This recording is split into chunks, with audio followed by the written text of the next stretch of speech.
দেখুন বন্ধুরা, আজকে ঈদের দিনেও কক্সবাজারের বার্মিস মার্কেটের পাহাড়িদের বাজার বিভিন্ন ধরনের খাদ্য সামগ্রী ফল ফলাদি নিয়ে আসছে ওরা বাজারে। লেবু দেখা যাচ্ছে, কলা দেখা যাচ্ছে, বাৎসুরি দেখা যাচ্ছে, তারপরে মোচা দেখা যাচ্ছে বাজারের মধ্যে। দেখুন আমার পরিবার বাজার করতেছে।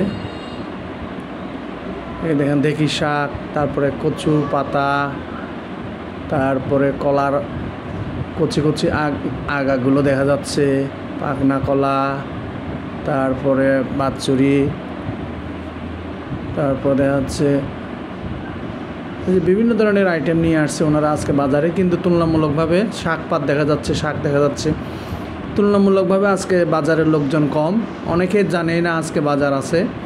এই যে দেখুন রাখাইনদের প্রিয় একটা খাবার, খাদ্য, নামটা যদিও বা আমার মনে নেই, খুবই প্রিয় রাখাইনদের খাদ্য ওইটা। দেখুন কাঁঠাল, পাকনা কাঁঠাল, শাঁস মাছ, শুকনো মাছ। দেখুন আজকের বাজার।